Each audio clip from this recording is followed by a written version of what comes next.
thank you very much for inviting me on stage. What I'd like to do is really to sort of share with you some observations that we're seeing in the industry. I thought it would be good to sort of just take a temperature check of some of the stories that we see across the world and what's happening in insurance. The second thing is I'd like to sort of, oh dear, gone too far already. I'd like to sort of just talk about the concept of Insurtech, right? So just trying to work out, what is it? Is it a startup, or is it a concept? Is it a movement? Is it philosophy, or is it a hypothesis that still is yet to be tested? Because I think sometimes we're not exactly clear on those things. And then the third thing really is sort of looking at the industry and sort of thinking about it from, well, what are the challenges that the industry faces? And what does it need to do to make a difference and make a change? And I think some of that is around a mindset change, and I'm going to go into a little bit of detail on that, but not too much. I'm going to share some output from some of our research. So for those who aren't familiar with Celent, we try and track technology trends across the globe in insurance, and we have several panels of insurers and others to help us sort of guide some of our thinking around some of these things. So I'll share with you a couple of points of view on here, and I think when you see them, well, I apologize in advance, they're heavy charts, okay? But I believe all the slides will be shared, so you can drill down on them later. So the first thing really, let's just sort of dwell on this concept of Insurtech and Insurtech with an E. It's quite a recent phenomenon, as you can see from here. I think sort of the term started being used through Google search, so this is Google Trends analysis, sometime around about October 2015 or so, and then started accelerating from there. Sort of DIA Barcelona happened at this stage, and what you can see is there's sort of like a twofold increase since that point last year that's become sort of an area of interest.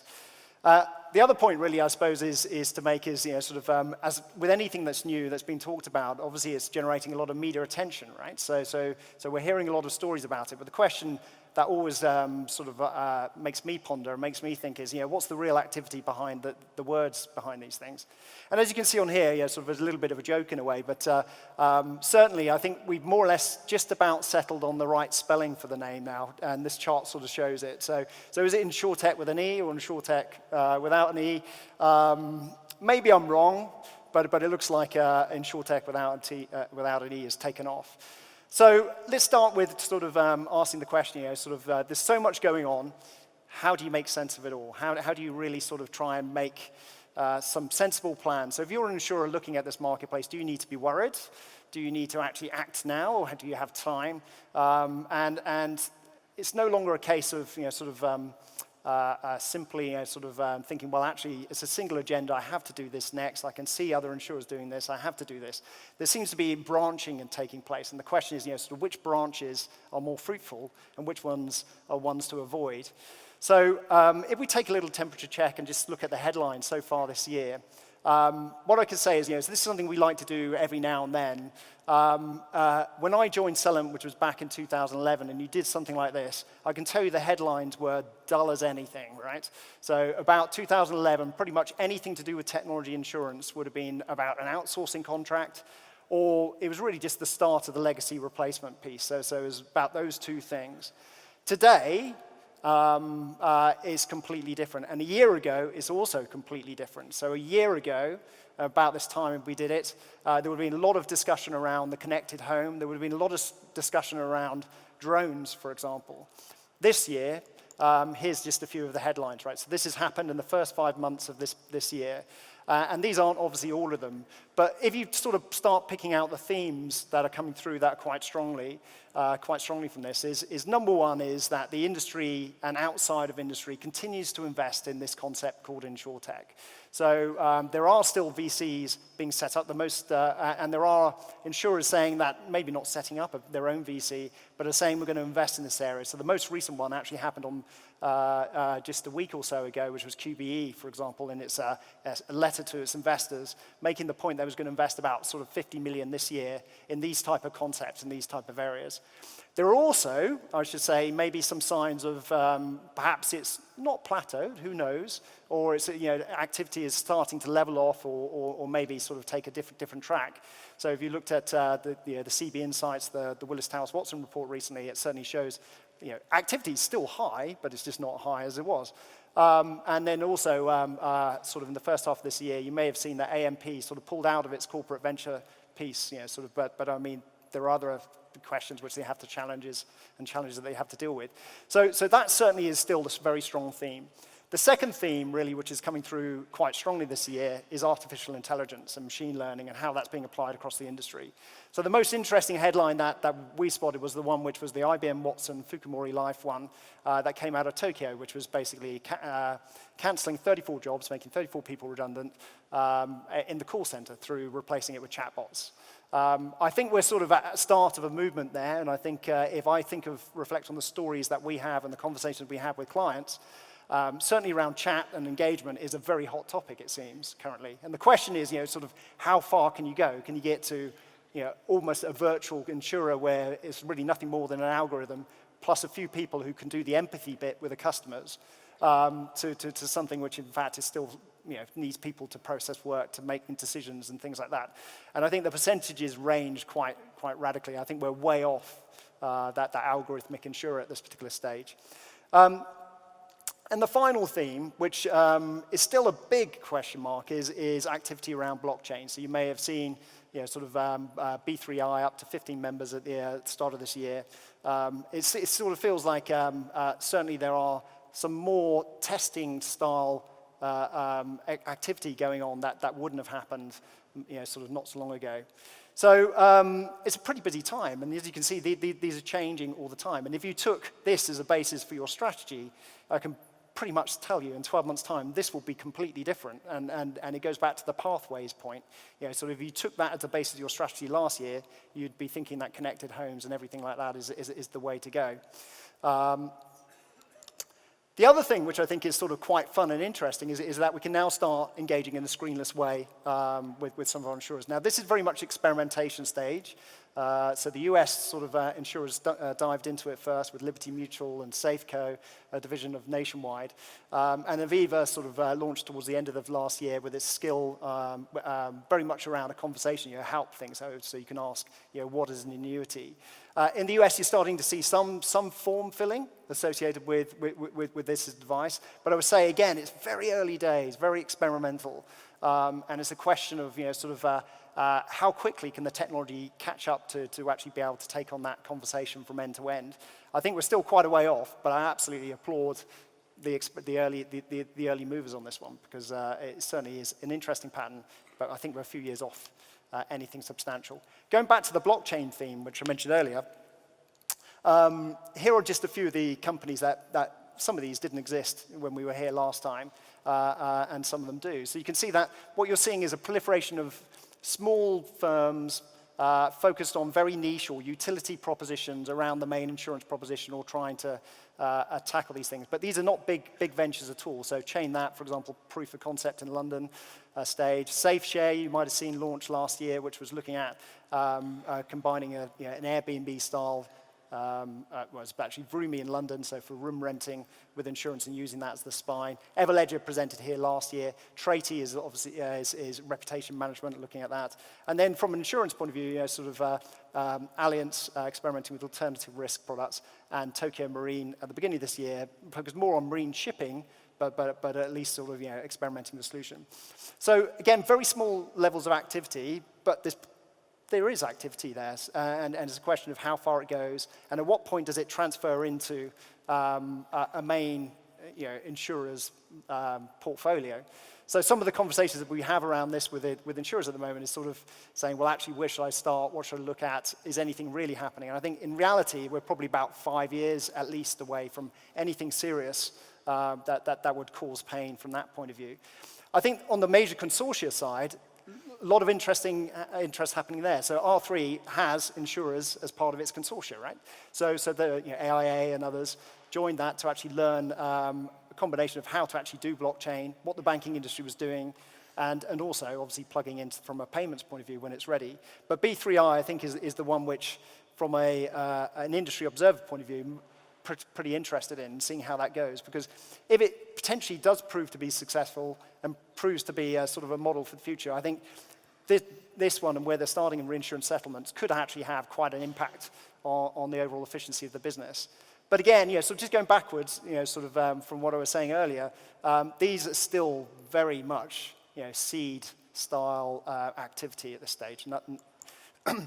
And then leading on from that, when you look at blockchain, you look at some of these other things, it's starting, the boundaries are blurring between us and other industries. And the silo sort of behaviors probably can't stand up in the future. Now, there are more adjacencies than I'm showing on here, but these are the 4 that either generate a reaction of, ooh, I'm worried about that, or alternatively, yes, sort of let's try and invest and look at these things. And depending on your aspect and where you come from, you'll look at these things differently. So I think it's interesting when I speak to VCs, they're incredibly interested with some of the aspects in here, especially on the right-hand side, on the digital platforms piece. And if I speak to insurers, they're majorly concerned about the automotive one. So going back to the headlines, I don't know if you noticed in there, Warren Buffett mentioned just 2 days ago, he's sort of in his letter to investors, made the point again that automotive and autonomous vehicles and AI is of a big concern for him now. So that was just sort of 7 days ago or so that he mentioned that. Because obviously he owns railroads as well as insurance companies, so he's pretty concerned about those 2 things coming together. But from an automotive point of view, opportunities around technology without a doubt, around behavior and all those sort of things, but also the shift from personal to commercial as part of that journey, and potentially the role of also self-insurance within that. So sort of automotive manufacturers are not small by any standards. So the question is, at what point do they take more self-insurance? The industrial side of things, I think, has grown up in more interest, mainly because I think some of the connected home activity has sort of shifted into industrial, because the adoption curve associated with connected homes and personal lives is pretty hard, right? You have to get the early adopters who are willing to actually engage in these things. The big challenge always is moving to the mass market. And I would say that at this stage, we don't know how to do that with some of those things in the personal space. I think it'll come, but it's further away. So when you look at the industrial, it's not surprising that people are switching and saying, well, actually, it's easier to sell these concepts to a commercial buyer in a firm, because you can make the case more and the premium volumes are higher. So again, it's attracting a lot of interest. Healthcare, especially in the US, is huge. Right, so there's no surprises there, I guess, in around preventative medicine. And then digital platforms, as I mentioned earlier. So seems to be a particularly favorite of some of the VCs that we speak to. So going back to it, what is Insurtech? Is it a firm or is it a concept? Sometimes I get a bit too academic about this, and I think it's mainly a sort of it should be just a firm. But I think it's more than that now. It's about a concept. It's a hypothesis to test. And this is the hypothesis that we came up with 2 or 3 years ago that we continue to refine, but it's pretty much taken from an industry observation. So there's nothing on here that would seem alien to you. And it is the shift from moving from being an event-driven business, which is largely about payment at the point of loss, to being more of an active management business, an active engagement, a partner in these areas. So customer experience moving to continuous, tailored proposition, actively managing the risk, moving from basically a table with rates in it to something that's more behavioral based, and moving from being a company that's everything at scale, because that's how it used to be, to something that's more niche and targeted and making good margins from a lower cost base, and one moving process to data. What I would say is that on the right-hand side, this is still a hypothesis. I think we sort of believe it, but the question is that message hasn't always got through to the end customer. And just out of interest, if you took your home insurance policy, just a show of hands, how many of you have a policy that looks like that side on the right-hand side? Right, nobody's got their hand up. And that's the level we're at this particular stage. And this is an informed audience. I'm sure this is an early adopter audience. And you could argue, well, I can't buy it yet. And that's also true in many markets around the world. But it gives you an idea of the challenge ahead. So the big question I've got is, that's a hypothesis that needs to be tested. Insurtech is certainly focusing on those things. Is this the model for our industry for the future? Or in fact, is that hypothesis test going to fail, right? And we'll have to look somewhere else. We asked innovation leads and digital leads of insurance companies that sort of question. And it's a tough question to ask, because how do you frame it and under what circumstances? But we tried to frame it by saying, well, in your given market, if you get to 20% of business transacted in this way, then we consider it basically an accepted piece. And now if you think about telematics in the motor insurance markets, Most markets in the world are nowhere near that 20% today, and that's nearly 20 years old. What I would say is that this slide has a bit of bias attached into it, because we ask innovation leads and digital leads whose job it is to be optimistic about these things.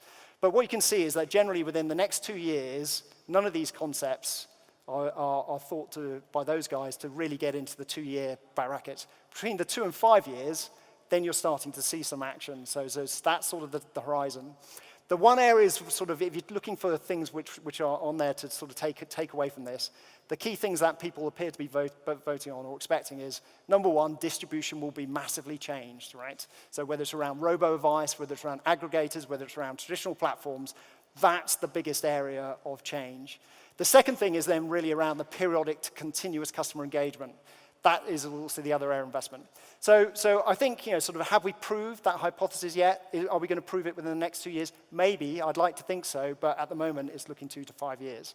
Challenges along the way. So why might that hypothesis not work? Well, I think there's a whole series of things. Number one is basic asymmetry in the industry. We've got sort of products that are sold through brokers whose job it is to understand the complexities of the products that we create. There's a huge amount of information asymmetry that we need to cancel out to start with. The second thing is then engagement. We're still dealing with a product that, unless you're a commercial buyer, you probably don't really want to buy, right? So you have to change that equation around the proposition. That's still a challenge. Third thing is really around complexity, which I sort of touched upon earlier. So our products are massively complex. We have a bit of a herd mentality around the design of them as well. So one complex product gets copied by other firms, so it creates a whole mass of complexity.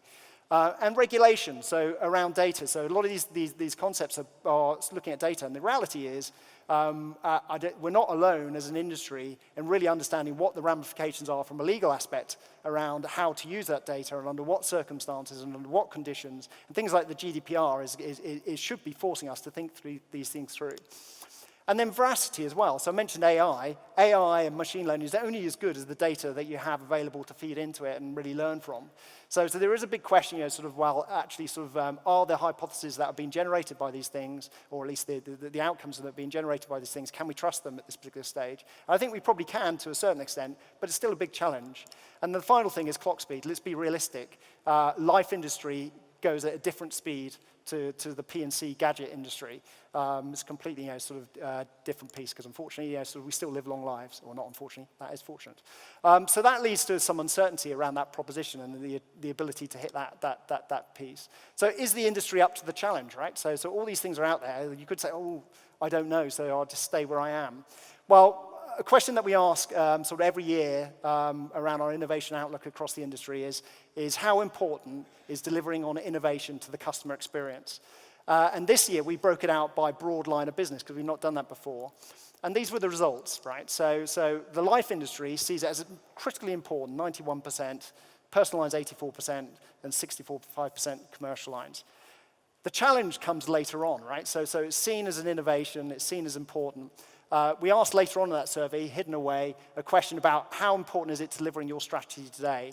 And there's a bit of a gap, right? So there's a bit of an execution gap between the aspiration or what people think and maybe what they're actually implementing in their plans. This is a big problem. I'd argue it's a mindset problem, it's a cultural problem. It's something that hasn't fully translated through the organization. And I think we've got a little bit of addiction to the legacy, to our legacy, right?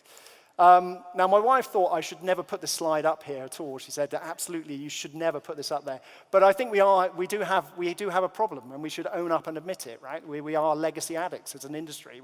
We find reasons not to do things as opposed to reasons to do things. And cheekily, what I did was I took the Alcoholics Anonymous 12-step plan and then remove some of the words and put some other words in, which I think sort of make it more peace. So my takeaway for you, my lesson for you, is to go on the recovery program and start thinking, what can you do to make a change as opposed to not make a change.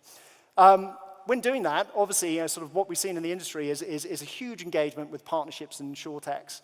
And this is, again, just from a report that we wrote, which was based on a series of interviews around frustrations. And just summarized into a fun table. But you can see that there is a difference of opinion. When we ask it in data format, the top 3 things that are shared by both insurers and the startups they work with are frustrations around the ability to act quickly, frustrations around the ability to make decisions, and frustrations around risk appetite. So those are the three things that you have to take away and work on. And then finally, so before I get to the final summary piece, is also a recognition of where we're good and where we're not good. This is from a survey which the big spider diagram was taken from earlier, which is finding value. And we asked the question, how good do you think you are at searching for ideas? So that's the top one, sensing, that's the top one. Then how good are you at doing proof of concepts, testing these things out? And then once you actually know what the answers are, how good are you actually just putting it into your business and transforming and scaling? And this is based on a model, which is an academic model called Dynamic Capabilities by David Teese. What you can see here is that there's a mix of followers and leaders. What you can see here, when it comes to sensing and when it comes to POCs, we think we're getting better as an industry. We think we can do that sort of stuff. And certainly if you look again at the media, that seems to be activity. Evidence of this room is also an indication of that. But when it comes to actually turning it into real business things, that's still a challenge for the industry. And do I have a nice answer for that? I'm afraid I don't. But I think it's linked to the other aspects around cultural change, which needs to change. So in summary, what should you take away? Well, first of all, I think we cannot, and this is exactly the same point from last year, the industry still remains under pressure to reinvent itself. It's difficult economic conditions. There are regulatory challenges and unknowns. The fast-paced technology of change is real, and adjacent interest is high. So we have to do something. The second thing is that I think the industry has sort of woken up. It understands the hypotheses. The use cases and concepts for some of these technologies are understood. But the big challenge now is, what's the fastest path to value around these things? And that's the unknown. That's the hypothesis that has to be tested. And then the final thing is really just a recognition that the industry is engaging and learning. I don't think, even though I joke a little bit with the legacy mindset piece, it is taking these things more seriously. But bridging the two worlds is not a small challenge, I don't think. So hopefully that's given you some insight and some food for thought. And I think I now need to hand over to the show and tell sessions again. But thank you very much.